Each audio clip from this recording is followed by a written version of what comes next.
कैसे होती है विधानसभा चुनावों में वोटों की गिनती? स्ट्रांग रूम क्या होता है? 14 टेबल वाला क्या प्रोसेस है? कौन करता है जीत हार का फैसला? राउंड कितने होते हैं और राउंड क्या होते हैं? यह सारी डिटेल अपनी इस रिपोर्ट में मैं आपको बताऊंगा। स्वागत है आपका न्यूज 24 पर। आपके साथ मैं हूं अपूर्व और आप देख रहे हैं अंदर की बात अपूर्व के साथ। आज मैं आपको अंदर की बात में विधानसभा चुनावों में वोटों की गिनती कैसे होती है, काउंटिंग का प्रोसेस क्या है, यह बहुत सरल शब्दों में और बहुत डिटेल में समझाऊंगा। कैसे कैसे होती है, स्ट्रांग रूम से लेकर ईवीएम ले जाने तक, उसके बाद काउंटिंग का प्रोसेस क्या होता है, कितने लोग मौजूद होते हैं, कैसे ये नतीजे आप तक पहुंचते हैं, मीडिया चैनल्स तक कैसे नतीजे पहुंचते हैं, ये सारी प्रोसेस मैं आपको एक एक करके समझाता हूं। सबसे पहले जो अपडेट आ रही है इस बार बिहार विधानसभा चुनाव में काउंटिंग को लेकर, वो जान लीजिए। काउंटिंग पर बड़ी अपडेट यह है कि बिहार विधानसभा चुनाव की 243 सीटों पर मतदान के बाद मतगणना की तैयारी इलेक्शन कमीशन ने पूरी कर दी है। तैयारी में क्या क्या होता है मैं आपको बताऊंगा। 38 जिलों में काउंटिंग के लिए 46 मतगणना केंद्र बनाए गए हैं। 38 जिले हैं, लेकिन 38 जिलों में काउंटिंग के लिए 46 मतगणना केंद्र बनाए गए हैं। कैसे? आमतौर पर एक जिले की सारी जो सीटें होती हैं उसकी मतगणना उस जिले के मुख्यालय में एक केंद्र पर होती है, सिर्फ एक केंद्र पर होती है। लेकिन इस बार बिहार में चुनाव आयोग ने कुछ जिलों में एक से ज्यादा काउंटिंग सेंटर बनाए हैं, इसीलिए 38 जिलों में लगभग 46 काउंटिंग सेंटर बनाए गए हैं। अब आते हैं कैसे होती है वोटों की मतगणना, गिनती, काउंटिंग कैसे की जाती है। तो सबसे पहले जो वोटिंग हो जाती है, वोटिंग के बाद जो सभी ईवीएम होती हैं उनको एक स्ट्रांग रूम में रख दिया जाता है। ठीक है, आपको पता ही होगा यहां कड़ी सुरक्षा का पहरा होता है और सीसीटीवी की निगरानी भी होती है। जिस स्ट्रांग रूम में सभी ईवीएम रखी होती हैं वहां पर बाकायदा सीसीटीवी लगा होता है। 24 घंटे आप उसे देख सकते हैं। जितने अलग अलग पार्टीज के जो प्रतिनिधि होते हैं वो देखते हैं कि हां हमारी ईवीएम बिल्कुल सेफ है। स्ट्रांग रूम के आसपास वो मौजूद होते हैं ताकि कोई छेड़छाड़ ना हो जाए, तो स्ट्रांग रूम में रख दी जाती है। अब इसके बाद क्या होता है? इसके बाद ये होता है कि मतगणना के दिन, जिस दिन गिना जाना है इन वोटों को, तो मतगणना के दिन इन सभी ईवीएम को पार्टियों के प्रतिनिधियों की मौजूदगी में बाहर निकाला जाता है, उनके सामने निकाला जाता है। वो अपने मोबाइल से बाकायदा वीडियो रिकॉर्डिंग भी करते रहते हैं और मतगणना स्थल पर खोला जाता है। मतलब वहां से स्ट्रांग रूम से निकाला ईवीएम को, सबके सामने बाकायदा पूरी रिकॉर्डिंग हो रही है। अंदर भी सीसीटीवी लगा था, पार्टियों के प्रतिनिधि भी वहां पर मौजूद हैं। ये सारी ईवीएम चुनाव आयोग की गाड़ी में रखी जाती हैं, वहां से मतगणना स्थल तक ले जाई जाती हैं। बहुत दूर नहीं होता है, पास में ही होता है, आमतौर पर जिला मुख्यालय होता है, वहां पर ले जाई जाती हैं। तो साथ में जितने भी ये प्रतिनिधि हैं वो भी अपनी अपनी गाड़ियों से पीछे पीछे साथ में जाते हैं ताकि कोई कहीं भी छेड़छाड़ ना हो जाए।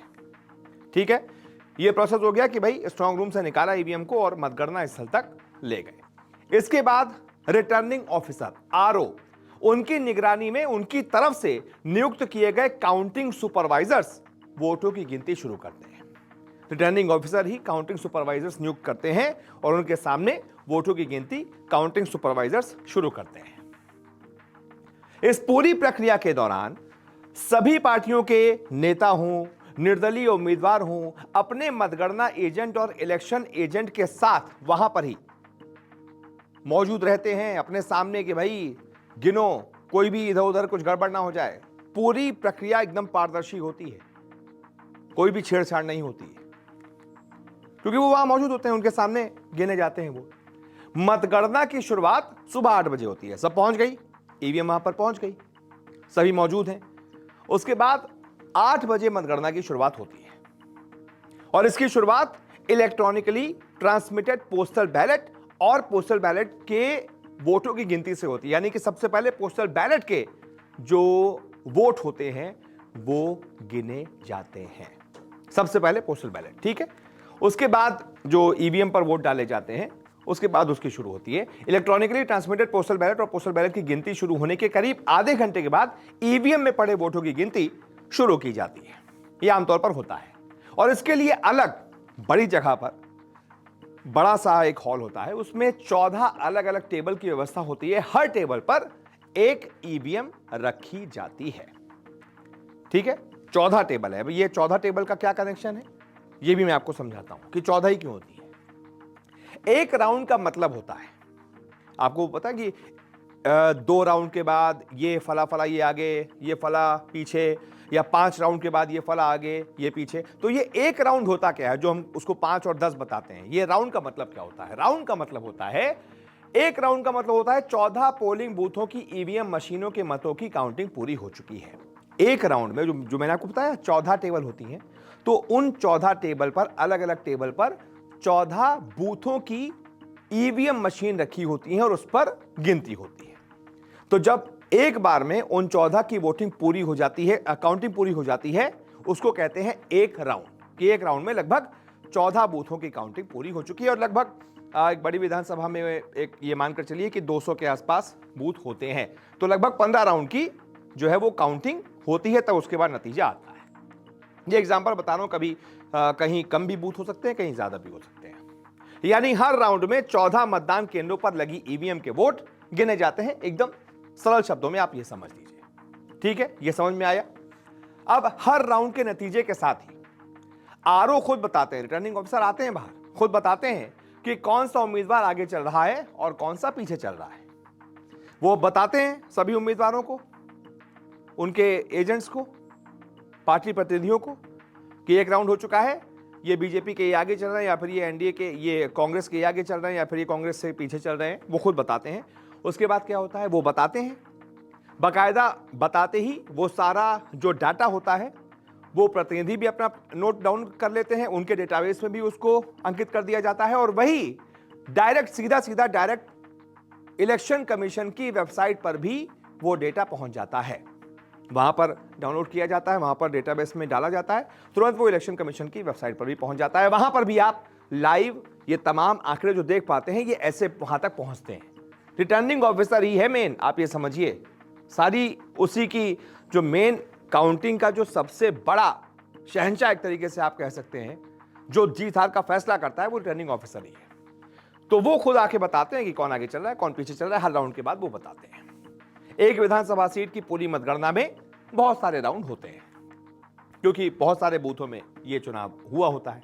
मतगणना पूरी होने पर रिटर्निंग ऑफिसर ही नतीजे की भी घोषणा करते हैं। जो मैंने आपको बताया ना, रिटर्निंग ऑफिसर ही एक तरीके से शहंशाह हैं इस पूरी प्रक्रिया के। तो मतगणना पूरी होने पर रिटर्निंग ऑफिसर ही नतीजे की घोषणा करते हैं और इसके बाद वो जीते हुए उम्मीदवार को बकायदा इलेक्शन कमीशन का एक जीता हुआ सर्टिफिकेट भी देते हैं कि आप जीत चुके हैं, आपको इतने वोट मिले हैं और आप इतने इतने वोटों से जीत चुके हैं।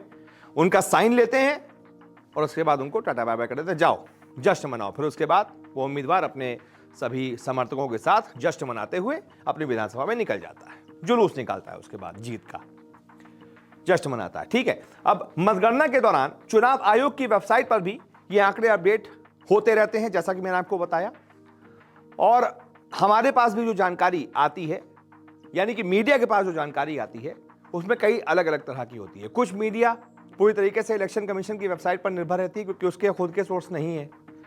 तो जिनके पास खुद के सोर्स नहीं है, वो इलेक्शन कमीशन की वेबसाइट से आपको आंकड़े देते रहते हैं। लेकिन जैसे न्यूज़ 24 है, हमारे पास हमारे खुद के भी रिपोर्टर ग्राउंड पर मौजूद होते हैं, तो हम वहां से भी लाइव डेटा कलेक्ट करते रहते हैं। इलेक्शन कमीशन की वेबसाइट भी रहती है, वहां से भी डेटा कलेक्ट होता है, तो हम ऐसे आपको पुख्ता जानकारी आप तक पहुंचाते हैं। तो ये स्ट्रांग रूम आप समझ गए, 14 टेबल का खेल आप समझ गए। कितने राउंड मैंने आपको बता दिया कि लगभग 15-16 राउंड, 17 राउंड, 18 राउंड, बूथों के हिसाब से निर्भर करता है कि कितने ज्यादा बूथ थे। हर एक राउंड में 14 बूथों की एक तरीके से गिनती होती है, 14 मशीनों की गिनती होती है और लगभग 15-16 राउंड एवरेज के तौर पर यह तय हो जाता है उसके बाद कि कौन जीत रहा है, कौन हार रहा है। 8 बजे वोटों की गिनती शुरू होती है। रुझान आने 9 या 10 बजे तक शुरू हो जाते हैं। शुरुआती रुझान हर एक जो है वो सीट से आ जाते हैं। मान लीजिए बिहार में 243 सीटें हैं, तो आपको 9 या 10 बजे तक 243 सीटों में कौन आगे चल रहा है, कौन पीछे चल रहा है, इसका रुझान आने शुरू हो जाएंगे और 12, 1, 2 बजे तक सारी तस्वीर साफ होने लग जाती है कि किसकी सरकार बन रही है, किसकी क्लियर मेजॉरिटी बन रही है, किसकी नहीं। हाँ, यह टाइम तब ज्यादा लगता है जब बहुमत किसी को मिल नहीं रही होती है, कांटे की टक्कर होती है, बहुमत का आंकड़ा कोई एक बार पार कर नहीं पा रहा है। तब फिर हमें थोड़ा निर्भर रहना पड़ता है कि यार हर एक सीट पर बिल्कुल सारे राउंड की काउंटिंग पूरी हो जाए, पूरे नतीजे सामने आ जाएं, तब हम ये तय कर पाएंगे कि किसको कितनी सीटें मिली हैं, कौन बहुमत हासिल कर पाया है, कौन बहुमत हासिल नहीं कर पाया है। यह पूरी चुनाव की प्रक्रिया होती है जो मैंने आपको अंदर की बात में समझाई है। बहुत बहुत शुक्रिया आपका इस रिपोर्ट को देखने के लिए।